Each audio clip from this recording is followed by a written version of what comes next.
Hola, sean todos bienvenidos al programa XLV Chica Palito Palito de Converso Verso a Verso, el podcast del Instituto Bíblico de Semilla de Mostaza. Hoy comenzamos este programa escuchando a Heriberto Hermosillo con la canción Por tu gracia. No me gloriaré de nada que haya en mí. ¿Qué sería yo si no fuera por ti?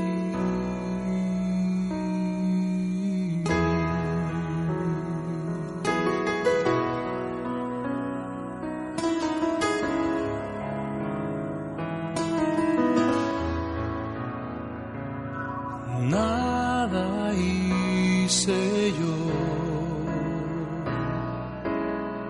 por buscarte a ti, grande Señor, tu amor por mí. Por tu gracia soy lo que soy, solo por tu bondad y tu poder en mi debilidad.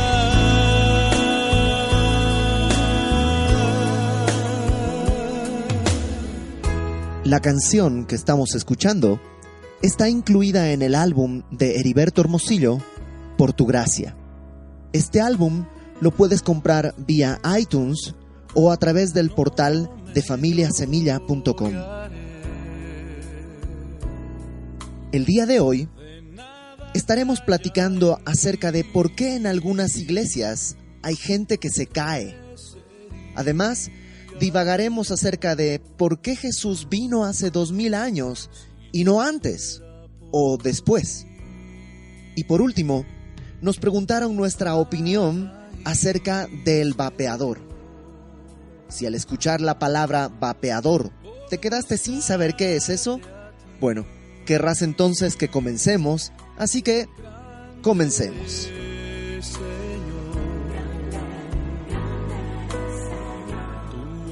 Bienvenidos a un nuevo programa de Converso Verso a Verso y pues vamos a presentar al equipo de personas que estamos aquí reunidos para tratar de contestar las preguntas que nos han ido llegando al correo conversovav@hotmail.com. Y pues presentamos en primer lugar, está aquí César Cárdenas. Hola, ¿cómo están?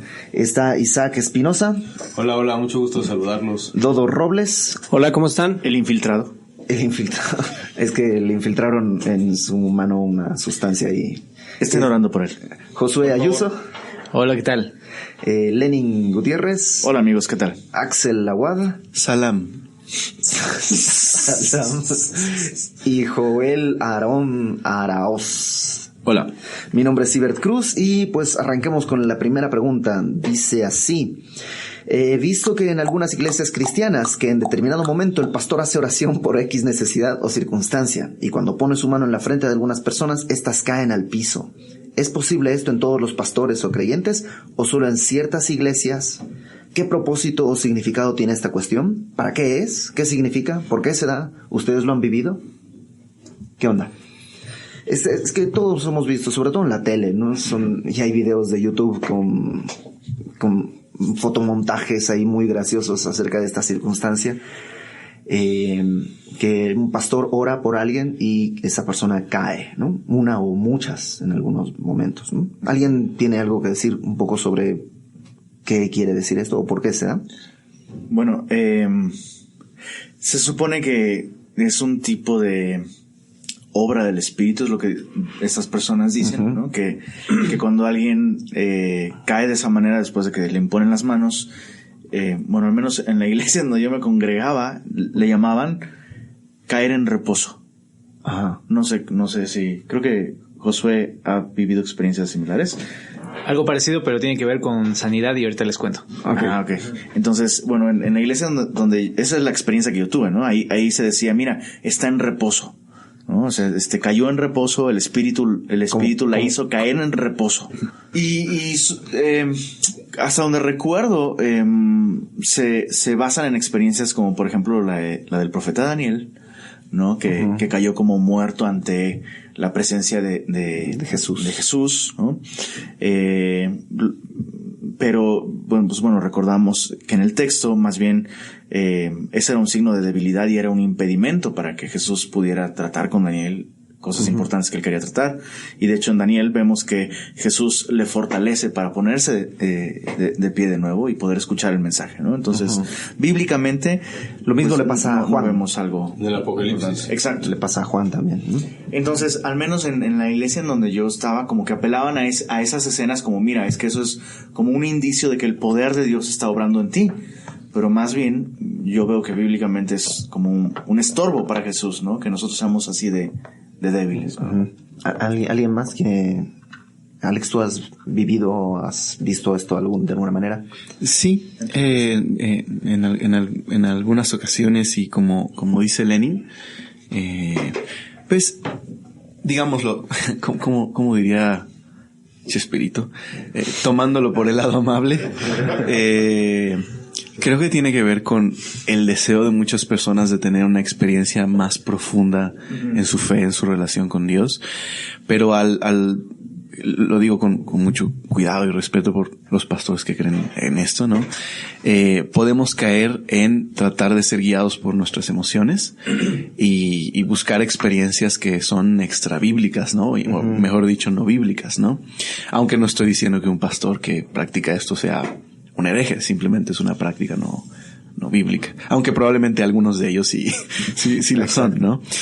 Hay un pasaje en Juan también del cual algunos en alguna ocasión en una clase de Juan me preguntaron, pasaje en Juan en el que Jesús está en el Getsemaní y sale a encontrarse con los soldados que van a apresarlo, ¿no? Con armas al príncipe de paz, y dice que Jesús pregunta ¿a quién buscan?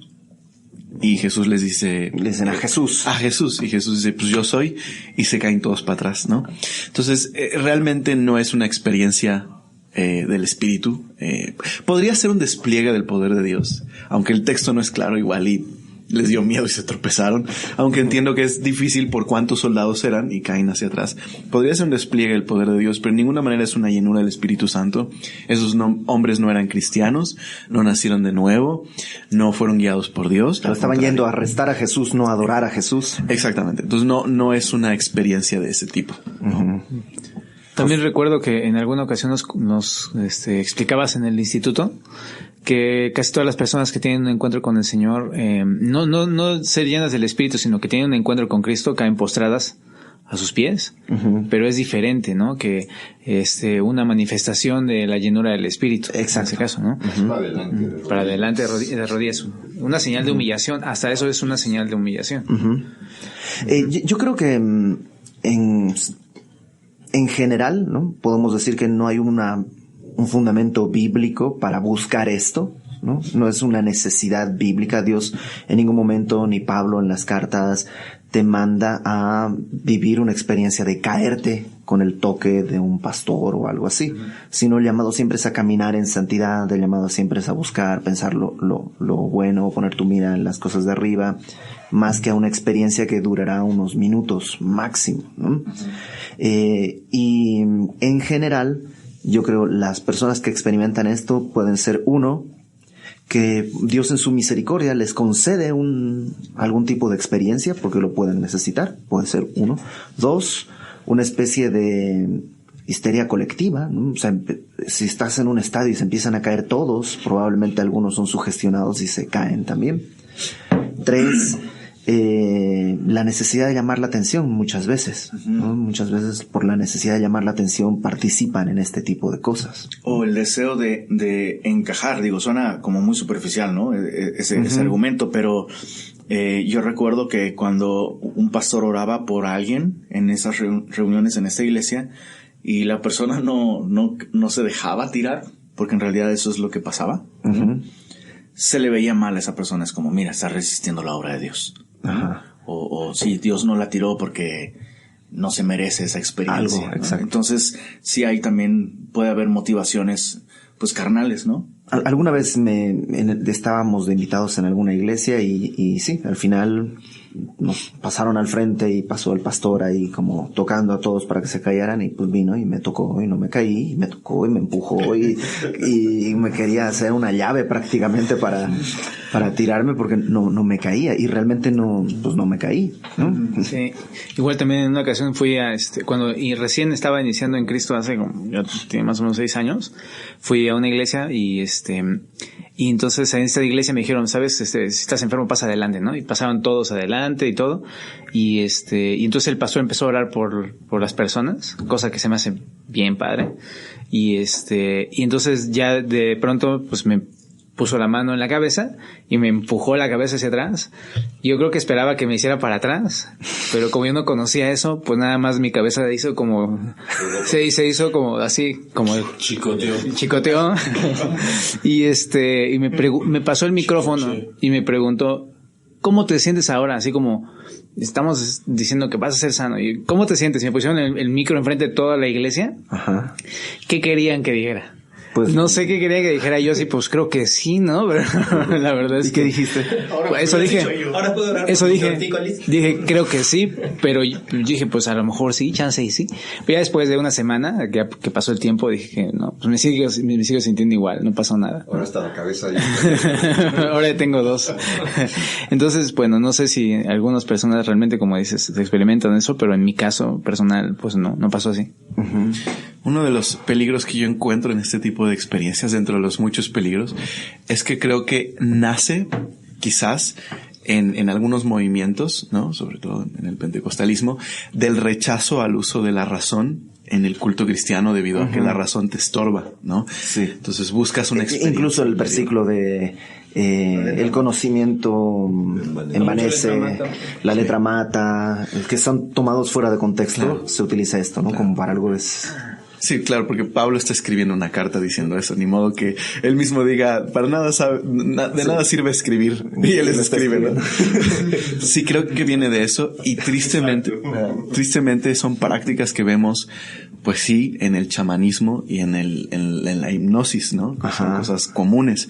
Eso es muy peligroso, es una línea muy... Y lamentablemente esos... más o menos lo que aparece en los canales de televisión y los pastores más famosos o los predicadores más famosos, pues cultivan un poco esto porque es más carnal, es más llamativo, ¿no? Sentarte a escuchar la palabra de Dios por 1 hora, pues no es espectacular realmente, ¿no? Y pues ya, ¿no? ¿Qué es lo que podemos decirle a la gente que está en una iglesia así?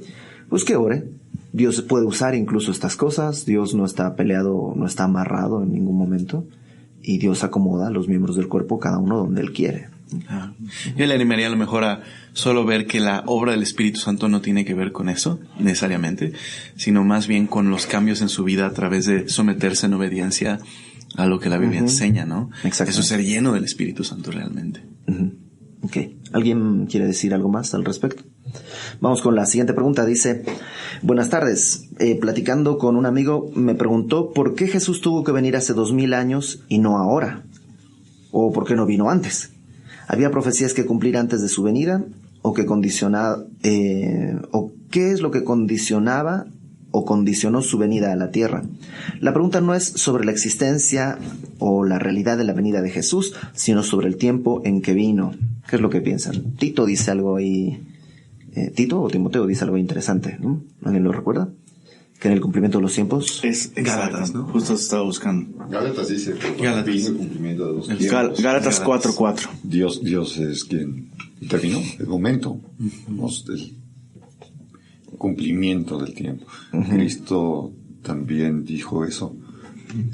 Se ha cumplido el tiempo. Cuando empieza su predicación, se ha cumplido el tiempo. Arrepiéntanse porque el reino de los cielos se ha acercado. Exactamente. Tal vez la pregunta es: ¿y por qué no? O sea, es como de, yo no entiendo por qué Dios odia a Esaú, ¿no? O Dios aborrece a Esaú. Y siempre la pregunta es, bueno, ¿por qué ha de amarte a ti, no? Entonces es como de, ¿por qué no? ¿Por qué no en esa época? O sea, quiero decir, creo que mucho tiene que ver con la voluntad, por el puro afecto de su voluntad, ¿no? O sea, básicamente, hubo unas condiciones, tal vez Alex podrá explicarnos mucho más, pero hasta donde tengo entendido, unas condiciones muy propicias para que se diera en ese momento que venía Jesús. Por ejemplo, Roma vivía lo que se llamaba la paz romana, no tenía guerra con nadie, y ya era un imperio totalmente establecido y grande. Había caminos. Ya había pasado Alejandro Magno, o sea que había un lenguaje común prácticamente en todo el mundo conocido, había un lenguaje escrito claro, preciso, como era el griego en ese momento. Exacto. Pero esas son simplemente condiciones que Dios utilizó, pero no es la razón fundamental por la que Dios dice, pues ahora ya puedo llevar a cabo mi plan, ¿no? Sería eso si Él estuviera sujeto a su creación, pero no puede ser así. Claro, creo que tiene que ver mucho con el pacto de Dios, lo que Dios había prometido a Abraham, el pueblo judío, y era el cumplimiento del tiempo, precisamente, el tiempo perfecto para seguir adelante con los propósitos redentivos de Dios, con el pueblo de Israel y con las naciones que iban a ser bendecidas a través, como dice, exacto, de la simiente de Abraham. Entonces simplemente tiene que ver con el timing de Dios, el tiempo en el que Dios lo prometió, y era el tiempo perfecto. ¿Y por qué hace 2000 años? Yo creo que la respuesta más sencilla es que el Señor ha esperado 2000 años por misericordia, esperando que más gente venga al conocimiento de su gracia, ¿no? A lo mejor era el momento en que tenía que regresar y venir hace 2000 años, pero ha esperado, dice Pedro, ¿no? Que no es tardanza, sino que está esperando y está esperando y está esperando a que pues nosotros vengamos y conozcamos su gracia, ¿no? Además, bueno, no sé, esto ya es mi viaje, ¿no? Pero el avance tecnológico, ustedes saben, siempre es exponencial, ¿no? El conocimiento, el aprender cosas exponencial, no se suma, sino se exponencia, ¿se dice? Se expone, no sé. Entonces, de alguna manera, no sé exacto, hace un poco más de un siglo no había ni focos, ¿no? Hoy en día hay una tecnología exorbitante. No sé si tenga que ver o tenga sentido lo que estoy diciendo, pero no sé si me explico, pero imagínate dentro de otros 2000 años el tipo de sociedad en la que viviríamos. ¿Me explico? Claro. O sea, es completamente distinto. Entonces, incluso a nivel histórico tiene cierta coherencia, porque todavía se puede hablar un poco de tecnología en la época de Jesús, todavía se puede hablar un poco del rural y de las viejas costumbres en la época de Jesús, y nosotros 2000 años después podemos entender todavía lo que se vivía en aquel entonces. Entonces, creo que históricamente también es bastante conveniente, aunque como dice Ibert, es simplemente cosas que Dios predestinó, y yo personalmente creo que fue porque Él quiso hacerlo así en ese momento. Y no es necesario saber por qué para saber que es lógico. O sea, si uno entiende que Dios es perfecto y sabio, es eterno y tiene todo bajo control, no es necesario saber por qué propósito decidió hace 2000 años enviarlo, mientras yo entienda que Dios tiene un control de la historia. Y quizás mucho de la pregunta tiene que ver con este tipo de cuestiones. Si lo hubiera hecho el día de hoy, lo habrían grabado, sería más fácil saber que habría más gente que siga a Jesús si realmente hubiera querido ganar gente, pero no hubiera sido distinto, ¿no? El corazón incrédulo del hombre es el mismo a lo largo de toda la historia y no tiene que ver. Es un poco la postura de Jesucristo Superstar, que al final Judas le dice, hubieras venido en el año 2000 con tanta prensa y relaciones públicas, lo hubieras hecho mejor, ¿no? Pero realmente el problema no es un asunto de tecnología, el asunto del corazón humano. Y los apóstoles, sin tecnología y sin nada, predicaron el evangelio, y los creyentes de aquella época predicaron el evangelio y se extendió por todas partes. Y no es que el día de hoy es más fácil porque hay más tecnología, sigue siendo el mismo asunto, ¿no? Claro, parte del plan de Dios es que Él no escribiera nada, sino que fuera contado por los apóstoles, 4 evangelios, donde no escribió Jesús una pluma, y eso tiene un gran valor para la Biblia. En cambio, como dice Alex, hoy lo hubiera grabado todo el mundo y Sí, hay Claro. propósitos. Inclusive también Propósitos, pensar en exacto. por qué, o sea, cuál es el sentido de esa pregunta. No entiendo bien. ¿Por qué nací yo ahora? ¿Por qué estoy viviendo ahorita en esta época? Exacto. Exacto. Dios es soberano. Él es Dios. Una mejor pregunta sería ¿para qué? ¿No? Esa sería una mejor pregunta. Ok, nos da tiempo para una pregunta más y luego la sección de recomiéndanos un libro. Aquí está. Dice, hola, he escuchado el programa y me gustaría saber que me gustaría que me dieran sus comentarios acerca de un vapeador. Un vapeador es un cigarro electrónico. ¿Qué piensan de un cigarro electrónico? A ver, No lo he probado. ¿qué piensan? Que puede explotar, ¿no? Que puede explotar. Pues que son utensilios que se utilizan para las personas que eran o padecían de alguna adicción al cigarro y que pues ahora tratan de, como un paliativo, ¿no? Para no experimentar las secuelas de haber estado tan pegado. Pero es un paliativo falso, ¿no? Porque realmente, o sea, Que vengan el un paso que está ahora dice, pues voy a fumar un cigarrillo electrónico, realmente lo que está evitando es la nicotina, pero sigue teniendo el hábito. O sea, sigue teniendo la necesidad, la adicción, No sé ¿no? cómo son. ¿Qué es lo que hace o sea, por qué electrónico? ¿Qué produce la electrónica en un cigarro? No tengo ni idea. ¿Lucecitas o...? No sé, pero en los aviones siempre te dicen está prohibido fumar, ya sea cigarrillos normales o electrónicos. Ok, la verdad no sé qué es claro. Pero yo creo que es el problema sigue siendo el mismo. Sigues esclavo de algo. O sea, es como que pues ya no vivo en fornicación, ahora solo veo pornografía. Exacto. Es como una manera carnal de solucionar algo, ¿no? O sea, como en tus fuerzas, en tu capacidad, en tu carne. Sí, ¿no? es crear una versión más moral, tal vez, de algo que a esa Más persona sana, le está ¿no? destruyendo, ¿no? Pues de hecho, yo no sé si el fumar si sea o no sea pecado, pero lo que dice Iber, sí, la dependencia en otra cosa que no se enseñó, yo creo que eso es lo que Sí, en lugar de confiar en el Señor, experimento ansiedad y voy al cigarro, ¿no? voy a un cigarro electrónico o simplemente a...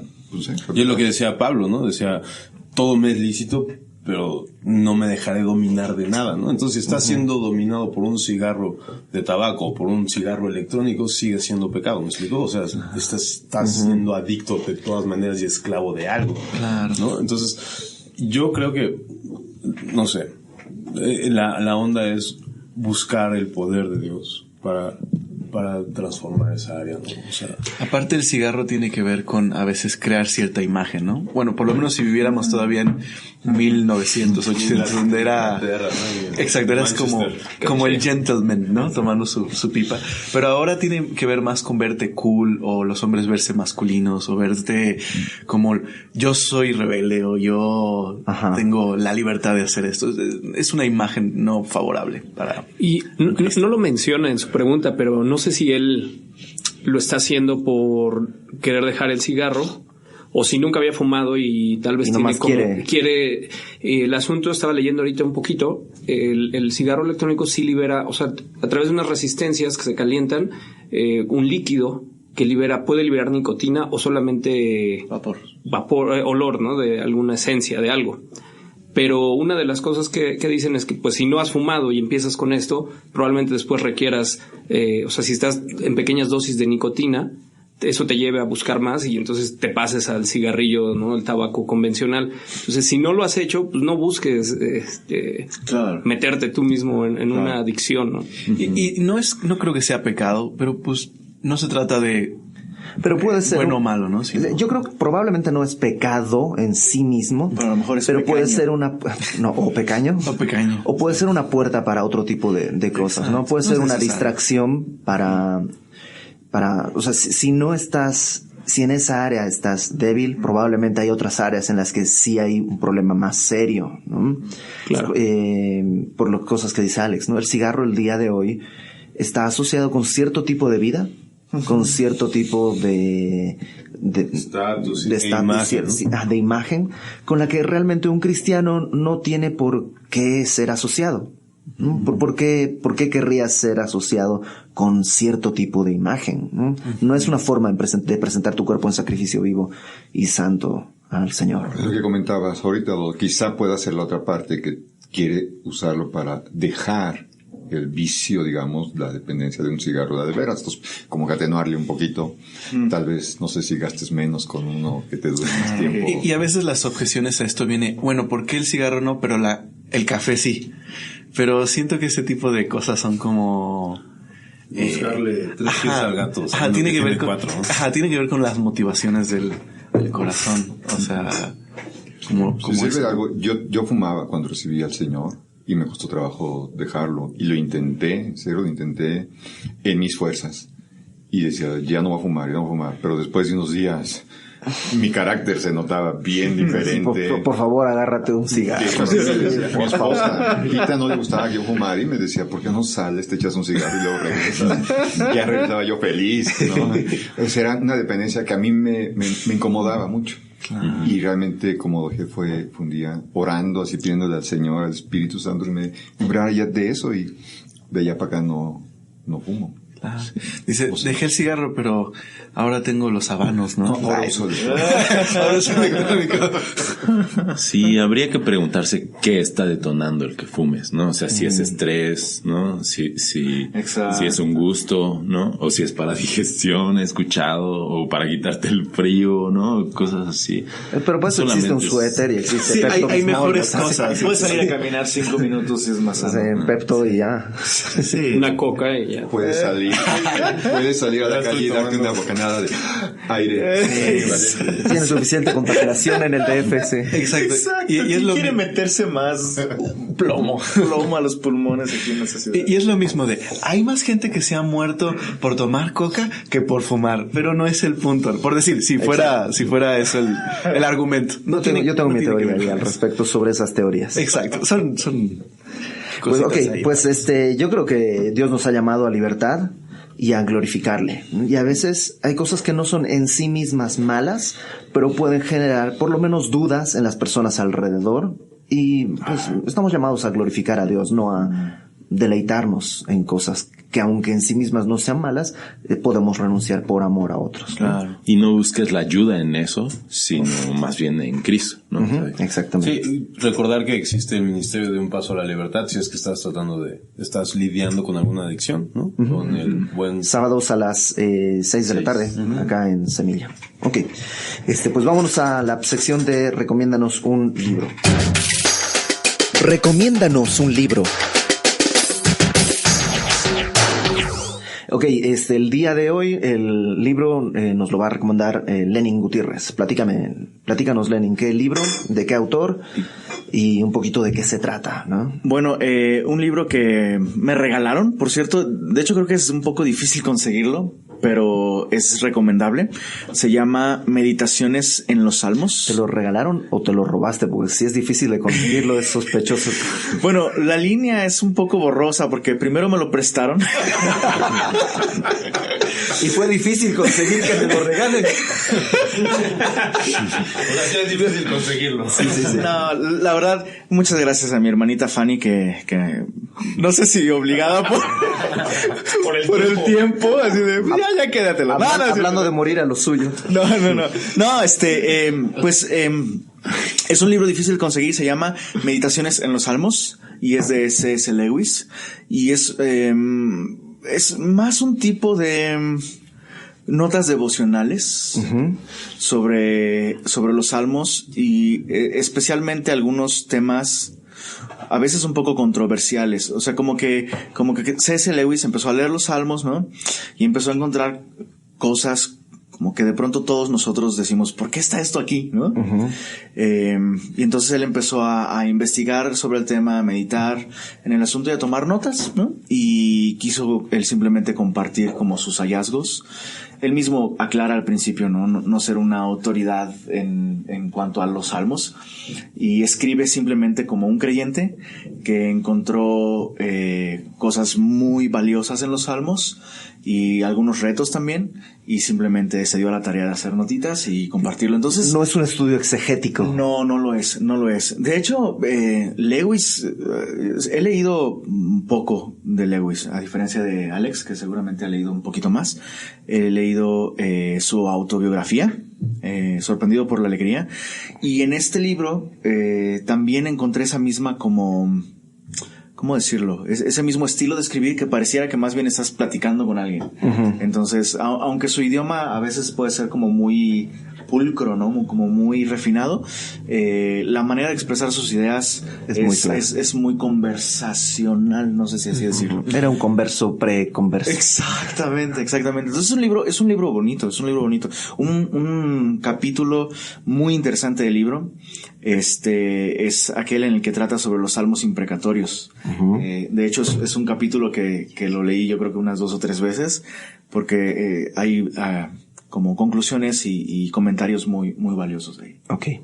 El título del libro es Meditaciones en los Salmos de C.S. Lewis. Tenemos que buscar a Fanny para conseguir. Exacto. ¿Puedes darnos los datos de Fanny para... ¿Me lo prestas, por favor? Exacto.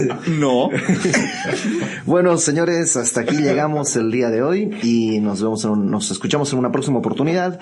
Recuerda enviarnos tus preguntas al mail conversovav@hotmail.com y pasemos a despedirnos como siempre con algún dato de contacto, ¿no? Aaron.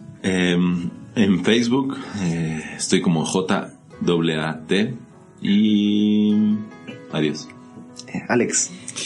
Adiós familia, me puedes encontrar vía Twitter en @AlexAguadH.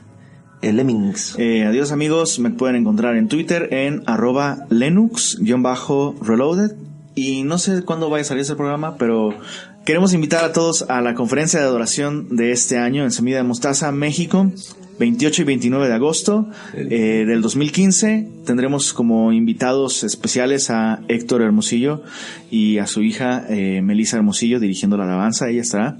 Y pues bueno, la conferencia es completamente gratuita y pueden buscar más informes o esperar mayores informes en la cuenta de Twitter del Ministerio de Alabanza, @alabanzasemilla.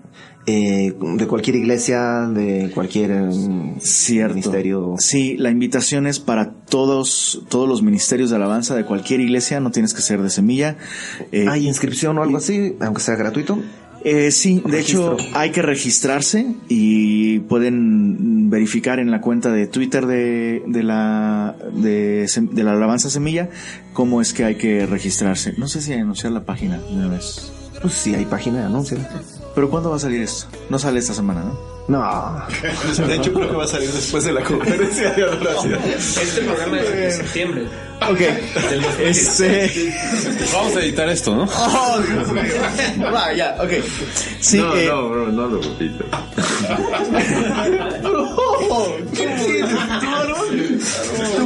No nos captures más, comunicábamos dulcemente los secretos en la casa de Dios. Bienvenidos a Converso Verso. El día de hoy.